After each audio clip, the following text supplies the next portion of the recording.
Ever wish you could clone yourself? Ever wondered how you grow? In this video, you are going to learn exactly how our bodies do this. Well, maybe not quite clone yourself exactly, but your cells do it all the time. There are two types of cell division, mitosis and meiosis. Mitosis produces identical copies of cells, and is how most of our cells divide. And then there is meiosis for our gametes. Because they are different. Remember that gametes only have 23 chromosomes, rather than the normal 23 pairs. In this video we are going to learn all about mitosis, the process of cell cloning. But before we start, to make sure you're not in for a rocky ride, you need to know what all of these terms mean. Pause the video and have a look. Right, so back to mitosis. Mitosis produces identical copies of cells, and is involved in growth, cell repair, and asexual reproduction, which is how simple organisms reproduce.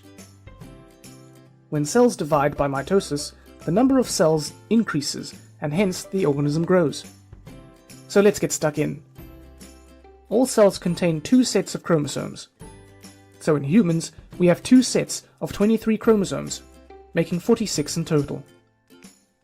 But to keep this simple, we are just going to look at what happens to one of these pairs of chromosomes. Drawing out 23 pairs each time would make it very busy. These chromosomes are homologous, which means they carry the same genes, but they may have different alleles, which are alternatives of the same genes. So the chromosome from your dad may carry the blue eye allele, and the one from your mum may carry the green eye allele. The DNA is exactly replicated, and each chromosome now becomes two identical chromatids, joined by the centromere. Chromatid is the word we use to describe the newly copied chromosome, the identical copies. The chromosomes become attached to spindle fibers, which run from one pole to another.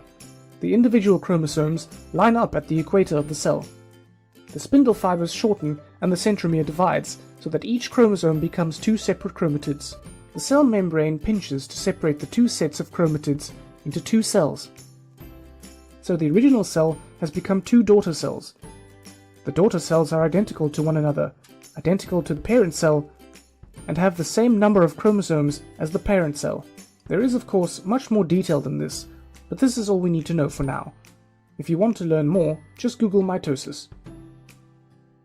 Okay, so maybe you can't go out and clone yourself, but you do at least know how your cells manage to do it. From this video, you should now know that mitosis is how cells divide in order to grow and repair, or for asexual reproduction. When a cell divides by mitosis, two new cells form, and each cell is identical to the other, also to the parent cell.